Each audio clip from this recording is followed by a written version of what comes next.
right, ladies and gentlemen, in the immortal words of David Lee Roth, we heard you missed us. We're back. I'm Chris Vitali. This is Totally Baseless. It's good to be back here. We've got some new episodes for you just in time for the 2024 regular season. So I would like to introduce our guest. Maybe you know him from 14 years behind a dish for 5 major league teams. Maybe you know him as a play-by-play guy or the analyst for the Yes Network and the New York Yankees. Ladies and gentlemen, it's my pleasure to introduce you to Mr. John Flaherty. John, thanks for coming on the show. How you doing today, man? Pleasure to have you. Chris, I'm great. It's nice to meet you, and I'm honored to be the first guest of the season. So thank you for having me. You're very welcome. Are you all settled in now after spring training and getting opening week under your belt and everything? Yeah, working for the Yankees, obviously doing a bunch of spring training games, and then you get to opening day where they're playing against Houston. And, my assignment was to be in the studio for a few days, which was, good to get the season kicked off that way. And now it's full steam ahead. The grind of a big league season, it's not quite the same thing as when you were a player, obviously. But, I look forward to working. I love being around the game. I love talking about the game. So I miss it in the off season when I'm not working. Yeah. So you still kind of get the same feeling. It's spring training is kind of still spring training a little bit. It is, and in my role with the Yes Network, I do a little play-by-play. I do a Yeah. little analyst for games. I do studio stuff. So, just to get back with the guys and, be around the game and talk about it. I mean, I love it. So, I'm looking forward to a great season. Yeah. I mean, it's been a hell of a start for the Yankees too. So, we will get into that. But first, I really wanted to get into a little bit about catching. You spent a lot of time behind that plate, man.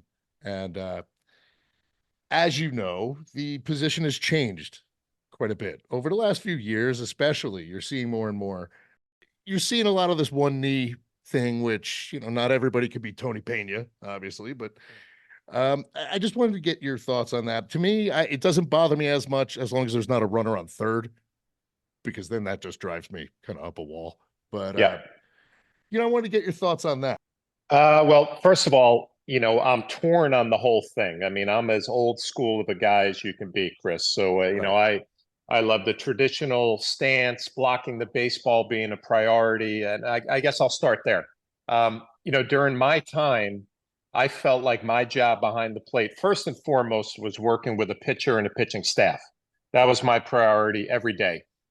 Secondly, if I was to rate it, I would say I thought the most important part of my job behind the plate was blocking the baseball, and not blocking the baseball that's right in front of home plate. I mean, if you're a big league catcher, that needs to happen 100% of the time.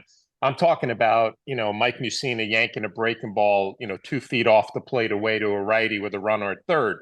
You got to get out there. You got to get an angle. You got to keep that in front. I thought that was the second most important thing of my job. Third, back in the day, was throwing runners out. I thought that was, a priority to be, I was lucky enough a few years to be behind Pudge Rodriguez at over 40%.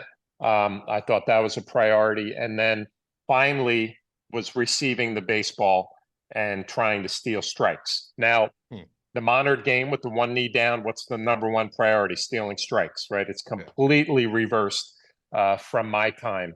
And the reason why I think it's such a priority is, and I've talked to a bunch of the analytic guys, they can record the data of, a couple of hundred pitches a night where, a catcher is stealing X amount of strikes. That translates into saving X amount of runs. So that it's data that you can see and that you can process to say, okay, this guy is helping us win big league ball games. So with all of that being said, the blocking has not become a priority. And I've actually heard pitching coaches and catching instructors say, well, if a pitcher throws a ball 1.5 feet off the plate away, that's not my catcher's fault.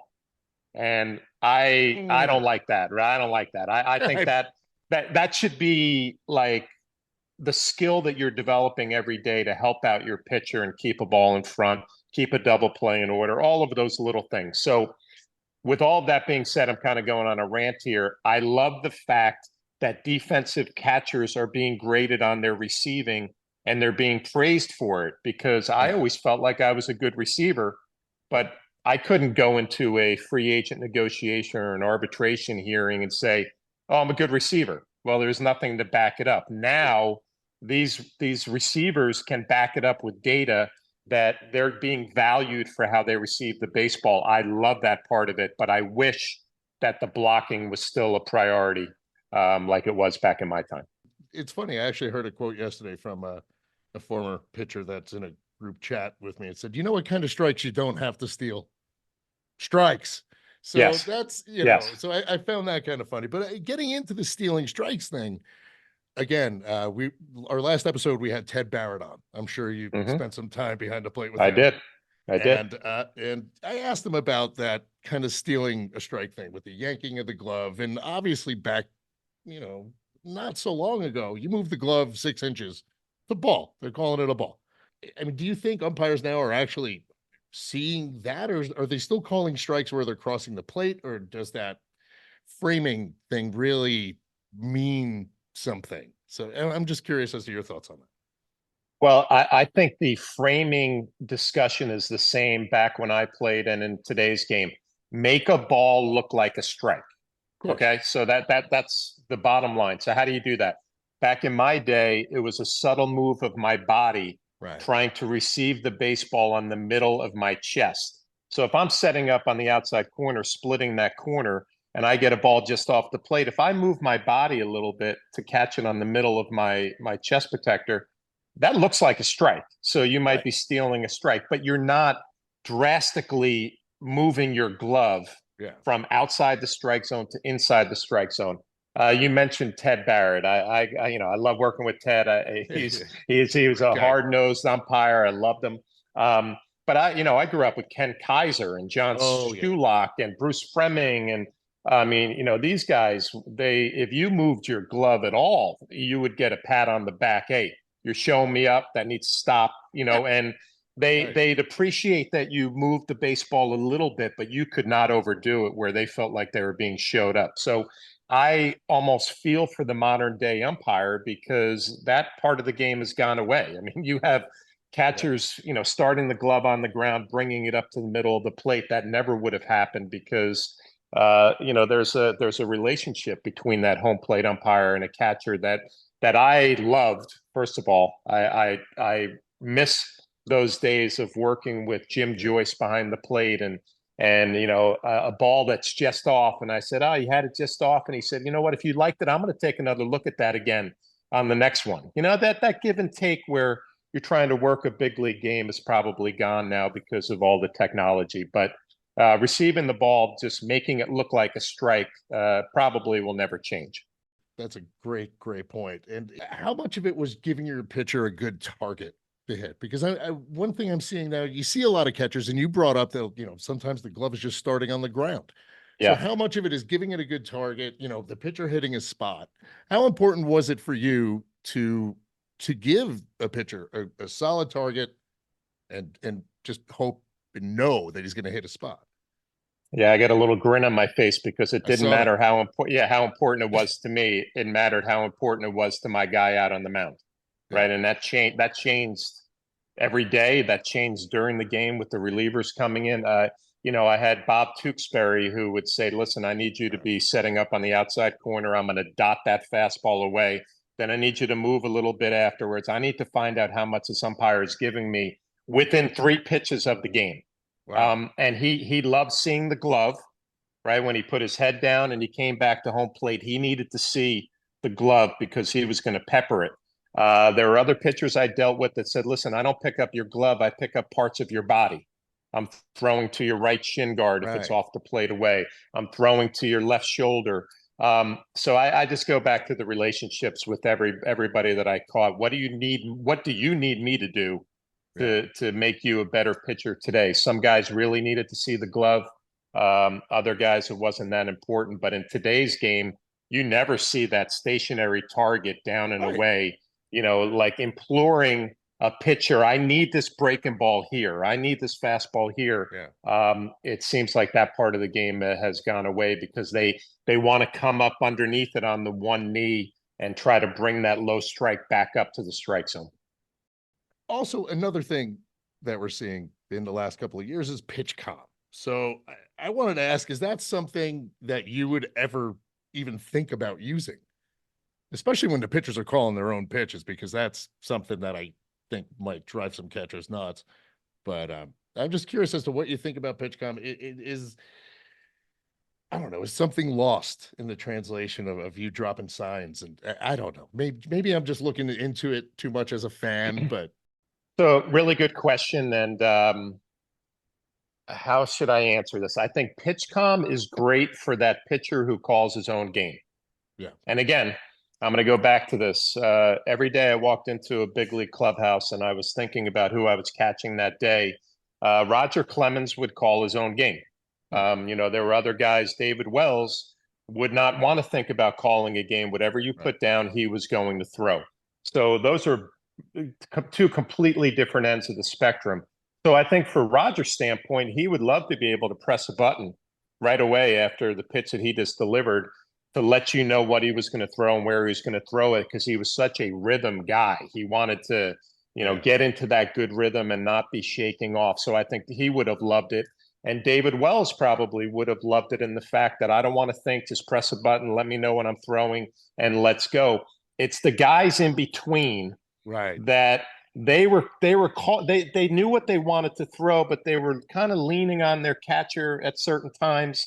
And I think that's where it would get interesting on that they don't have to shake, they just have to listen for different pitches to be called. So I'm not so much against the the Yeah. technology of it, because I think it speeds up everything, which with the pitch clock, obviously you need to be on top of it a little bit more than you did back in my day. Well, here's a question. Did you ever, kind of in a reverse turn of events, did you ever have to shake off a guy like Roger Clemens, or did you just let him throw what he was throwing? Yeah, no, I was lucky enough to work with Roger my rookie year in Boston. That's And right. then I was lucky enough to work with him in '03, which we thought was his last year with the Yankees. And obviously he went on to Well, Houston afterwards. yeah. No, that again, the one thing that Roger appreciated the pitcher catcher relationship probably more than any other pitcher that I have ever been around.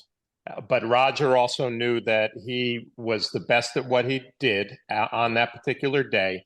And nobody was going, he knew exactly what he wanted to do from first pitch. So when you received him, your job was very simple.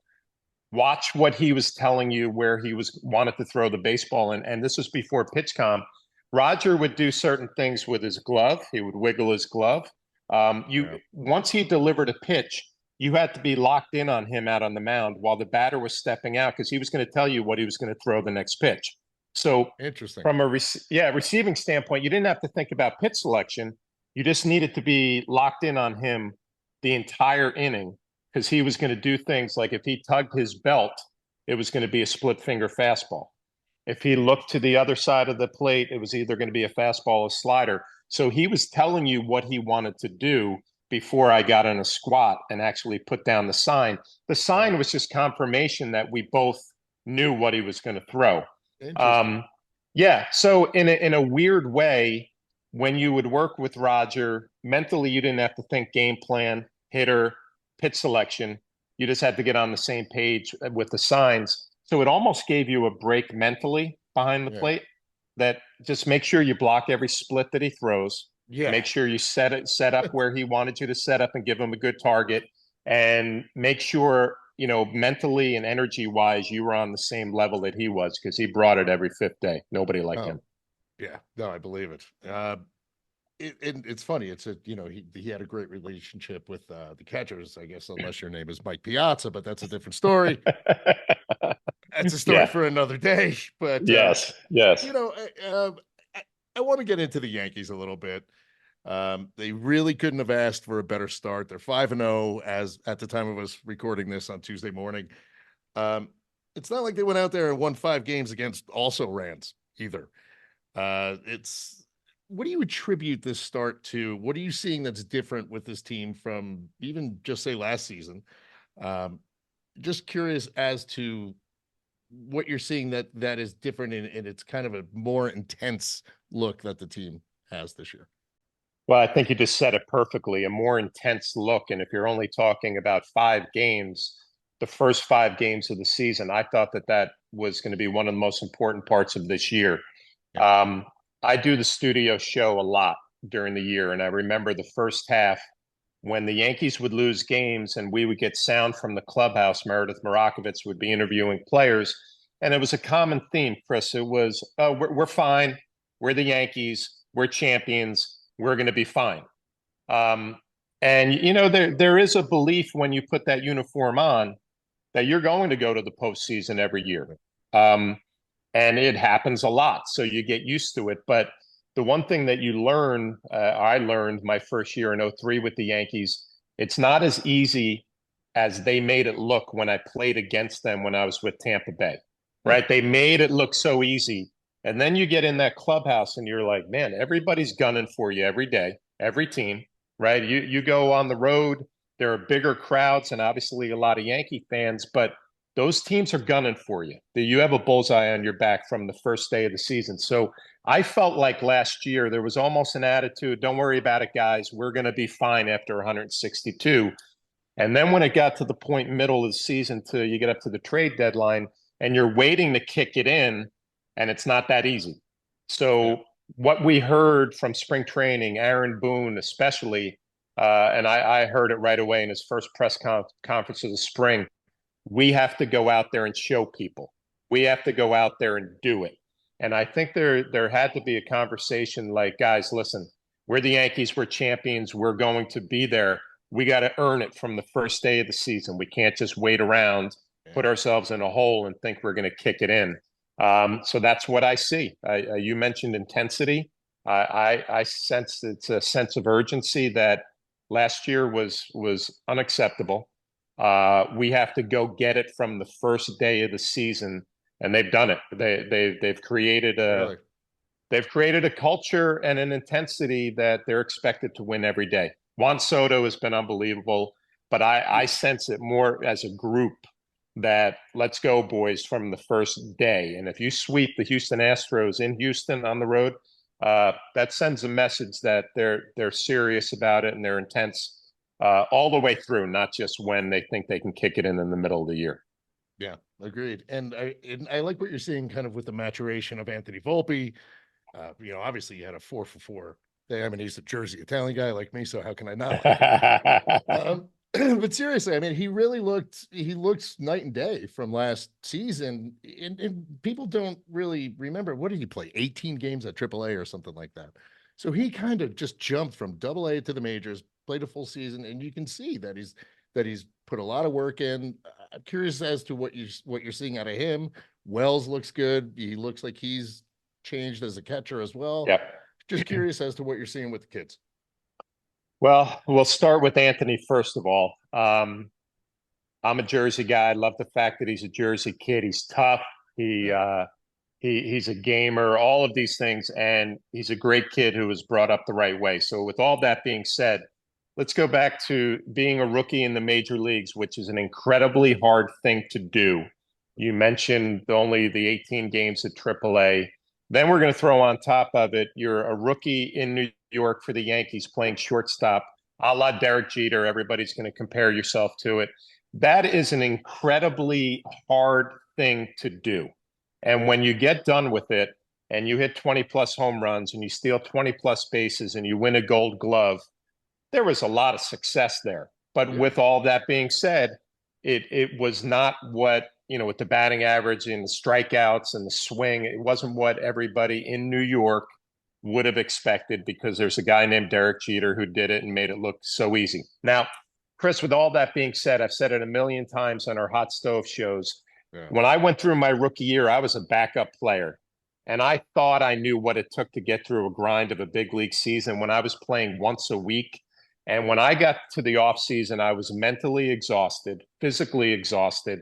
And when I came to spring training the next year, I felt like I graduated from being a kid to almost being a man, that you go through that grinder, you go through the 6 months. So I said all along, Anthony Volpe is going to walk through the doors in spring training this year, and there's going to be a sense of confidence, a swagger about him.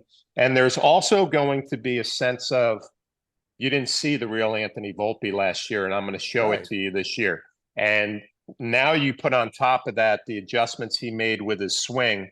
and he's gotten off to a great start. And I go back to a guy I played with in Detroit, Bobby Higginson, Oh, who wow. turned Yeah. out to be a great, major league outfielder, 30 plus home runs. But I played with him. It wasn't my rookie year; it was his rookie year, and he took it on the chin, Chris. I mean, and Mm. he learned a valuable lesson. But he was a tough kid from Philly, and I remember at the end of the year, he was saying, "I hope they're having their fun now, because I'm going to get them next year."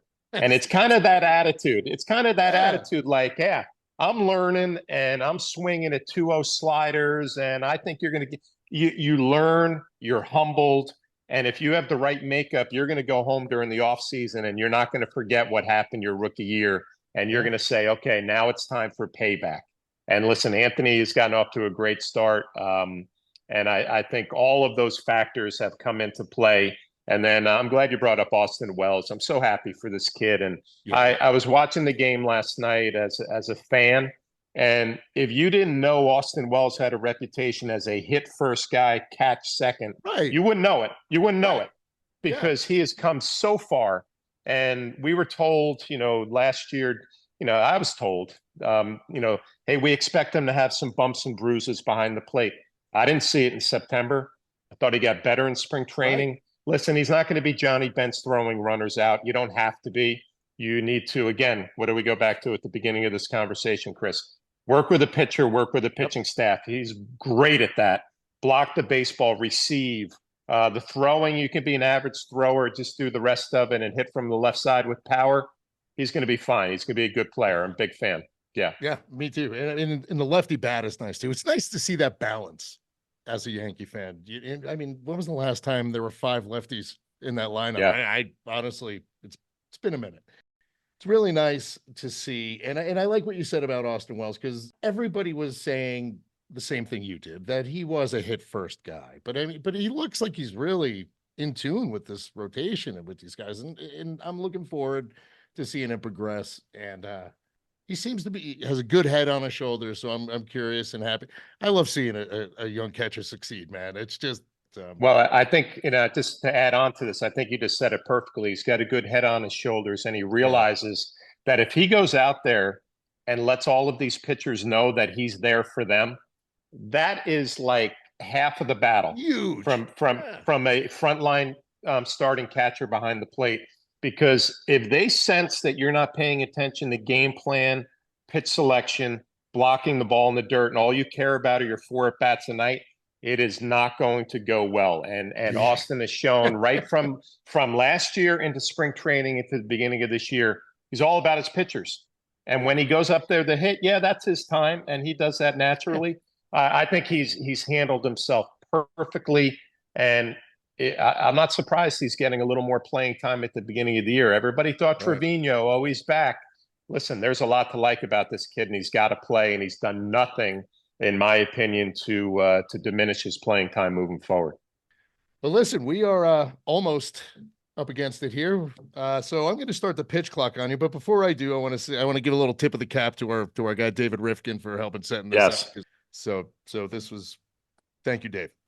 But we are going to start the pitch clock, and for some ungodly reason, people love this. So I'm going to ask you too. I ask your favorite post game spread meal in 5 different cities. And because if there's one thing I know about baseball players, they love to play ball and they love to eat. So yes. Yeah. So all right, here we go. Are you ready? Yes. First thing that comes to your mind. We'll start with an easy one. New York. Well, Lou Kakuza in the visiting clubhouse would always have the food catered from some of the best New York restaurants. But more importantly, I was a guy who grew up in Rockland County with David. And there's nothing like New York pizza. So when I was playing for in Detroit or Boston or Tampa, and I would come to New York as a visiting player, Lou Kakuza would have that spread out there. But most importantly, he would have the New York pizza and the New York bagels on the day game before we went out there. So there was nothing better than that. Perfect. Okay, next up, Baltimore.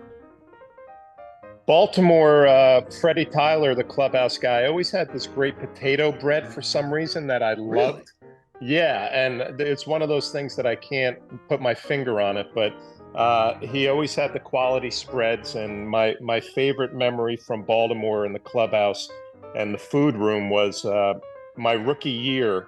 I was playing with the Red Sox, and my dad came in the clubhouse, and Frank Viola called him back into the food room. It was about 3:30 in the afternoon before BP, and he had my dad drinking Bud Lights in the food room before batting practice. And I'm like, Dad, you can't be drinking beer in the clubhouse before a game. And he looked at me and he said, Frank Viola gave me a beer. There's no way I'm turning that down. That's what I think about Baltimore in the food room all the That's way back in awesome. 1992. Yeah. Yeah. Oh, that's awesome. Yeah. Well, I don't know if you can top it with Detroit, but the next one will be Detroit. Well, Detroit, I was lucky enough to play as a home player and being in Yeah. that visiting clubhouse, which was tiny. Detroit, they would give you the Little Caesars pizzas, things like that. That it wasn't the best spread that you were going to get, but again, I go back to playing in the old Tiger Stadium as a home player and a visiting player. I love the old places. I love Fenway. I love Wrigley. I loved old Tiger Stadium. So, the clubhouse was tiny. The spread wasn't great. I didn't care. I loved that whole experience. Awesome. Awesome. Well, speaking of old places, Boston. Tommy McNamara, the clubhouse guy, who was a good friend of mine when I played there and came up, we hung out a lot. Tommy did not have a lot to work with in that clubhouse. Again, tiny, but he put the best spreads on, and I don't Really? know where it was catered from, but it was like he would have a whole big tray of like perfectly cooked turkey. It was one of those places that, Chris, when you're writing out a check to a visiting clubby on the way out the door, when you spend 3 or 4 days there, I would always think to myself, this guy did the best he possibly could with the Wow. situation that he had. Facilities weren't good, but his staff and the spread that he put out there was always better than you would ever expect. So Tommy always got a nice tip from everybody because the way he handled himself, the spread he put out there, and the staff that he had, it was great. Great place. That's awesome. And it's funny. It's normally, I think I know Nelly and someone else just said something about the chicken in Boston. So I don't know if that was like a Wade Boggs thing that kind of carried over. Yeah. But I don't know if it was chicken turkey. Like I definitely remember the yeah, poultry being really good. it was a good poultry clubhouse. Yes. Okay. Yes. Awesome. Yes. Awesome. Well, going from speaking of not so great facilities, how about when it wasn't flooded, Oakland? This might be a tough one. All right. So I'm going to go.